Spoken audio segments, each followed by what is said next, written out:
La luz mala.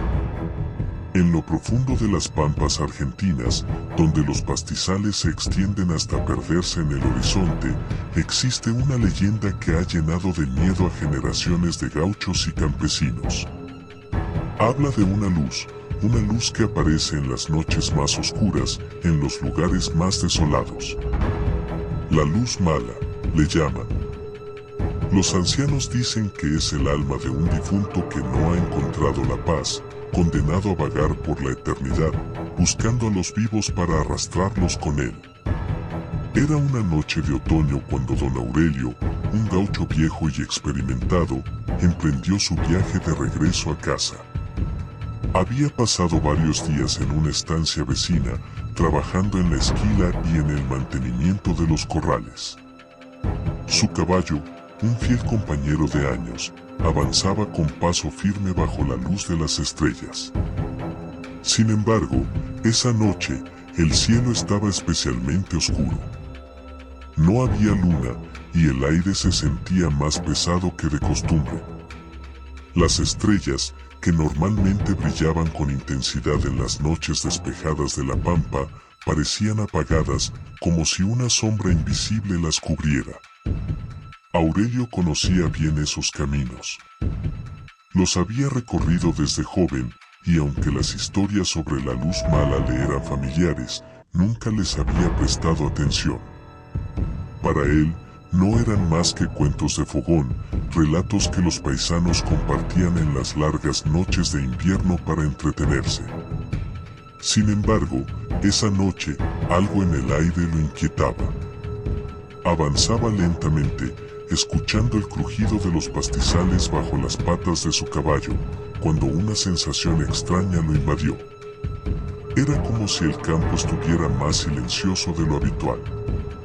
Los grillos habían dejado de cantar, y el viento, que normalmente movía las hojas de los árboles, parecía haberse detenido. Un escalofrío le recorrió la espalda, pero se dijo a sí mismo que no había nada de qué preocuparse. «Bah, serán puras tonteras», murmuró para sí, intentando calmar la incomodidad que sentía. De repente, vio algo a lo lejos. Una luz tenue, como una llama pequeña, flotaba en el horizonte. Al principio pensó que podría tratarse de algún fogón encendido por otros gauchos que acampaban en la zona. Sin embargo, la luz se movía de una manera extraña, flotaba y oscilaba en el aire, como si no perteneciera al mundo real. Lo más inquietante era su color. No era un fuego anaranjado, sino un tono verdoso, casi fantasmal, que aumentaba y disminuía en intensidad. El caballo se detuvo de golpe, relinchando nerviosamente. Aurelio intentó calmarlo, pero el animal parecía asustado, como si supiera algo que él no. La luz seguía ahí, moviéndose lentamente hacia él. «Será mejor dar la vuelta», pensó, recordando los viejos consejos de su abuelo.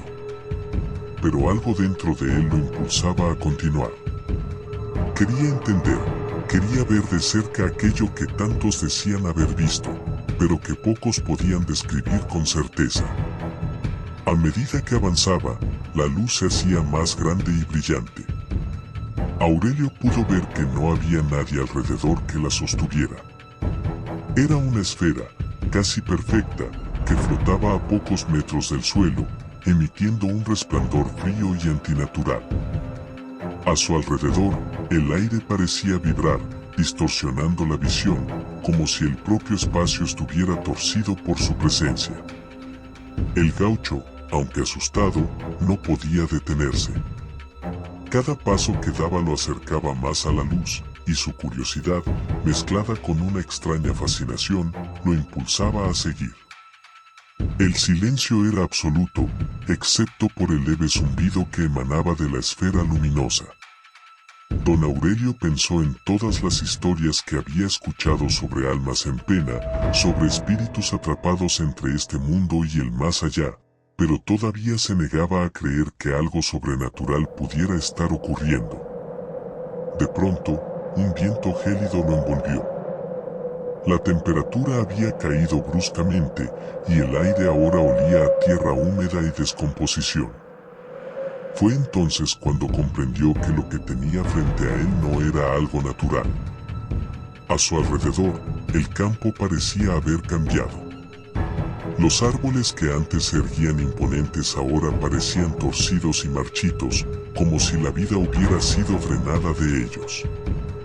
El suelo bajo sus pies se sentía blando, como si caminara sobre carne podrida. Entonces, la luz comenzó a moverse con más rapidez. Se acercaba y retrocedía, zigzagueando en el aire, como si intentara atraerlo hacia algún lugar específico. El caballo, aterrorizado, se encabritó, pero Aurelio logró controlarlo con esfuerzo. Intentó dar la vuelta, pero la luz parecía bloquearle el camino, siempre apareciendo frente a él, como si jugara con su voluntad. El gaucho ya no sabía qué hacer. Su instinto le decía que corriera, que huyera de allí cuanto antes, pero la luz lo mantenía en su lugar, como si hubiera atrapado su mente. Recordó de nuevo las palabras de su abuelo, que solía decirle: si ves la luz mala, no la mires, no le prestes atención. Es un engaño, una trampa. Quiere llevarte con ella. Intentó apartar la mirada, pero era demasiado tarde. La luz comenzó a transformarse. Su forma esférica se distorsionó, alargándose y tomando la forma de una figura humanoide. Lo que una vez fue una simple esfera de luz ahora parecía tener brazos, piernas y una cabeza sin rostro. Una figura espectral que avanzaba hacia él con movimientos lentos y deliberados. Aurelio sintió que las fuerzas lo abandonaban. Todo su cuerpo se paralizó, como si la misma presencia de esa figura le estuviera robando la vida. Trató de gritar, pero su voz se ahogó en su garganta. La figura luminosa extendió una mano hacia él y cuando sus dedos, hechos de pura luz, tocaron su pecho, sintió un dolor indescriptible. Era como si miles de agujas de hielo se clavaran en su corazón. De pronto, un sonido rompió el silencio. Era un grito, un alarido agudo que resonaba en la distancia. La figura se detuvo, y la luz que la rodeaba comenzó a titilar, como si estuviera perdiendo su fuerza. El grito se repitió, esta vez más cerca. Aurelio, con lo poco de conciencia que le quedaba, giró la cabeza y vio a un hombre mayor, un gaucho tan viejo que apenas podía mantenerse en pie, corriendo hacia él con una lámpara de aceite en la mano. El viejo gritaba con todas sus fuerzas, agitando la lámpara, y la figura de luz retrocedió lentamente hasta desaparecer por completo en la oscuridad. El aire volvió a sentirse más cálido, y el olor a descomposición se disipó. Aurelio, aturdido y temblando, apenas pudo mantenerse de pie. El anciano lo alcanzó, respirando con dificultad, y lo ayudó a montar nuevamente su caballo. «Te salvé por poco, paisano», le dijo con voz rasposa. «Esa cosa casi te lleva con ella». Aurelio, aún en shock, miró al viejo y apenas pudo preguntar ¿qué era eso? El hombre lo miró fijamente y con una expresión seria respondió: «Eso es la luz mala. No es solo una leyenda. Es real, y si te agarra, jamás volverás a ver la luz del día». El viejo lo acompañó hasta su rancho, y durante todo el trayecto no dijeron una palabra más. Aurelio sabía que había estado a punto de cruzar una frontera de la que no había retorno. Suscríbete y activa la campanita para notificarte los próximos videos.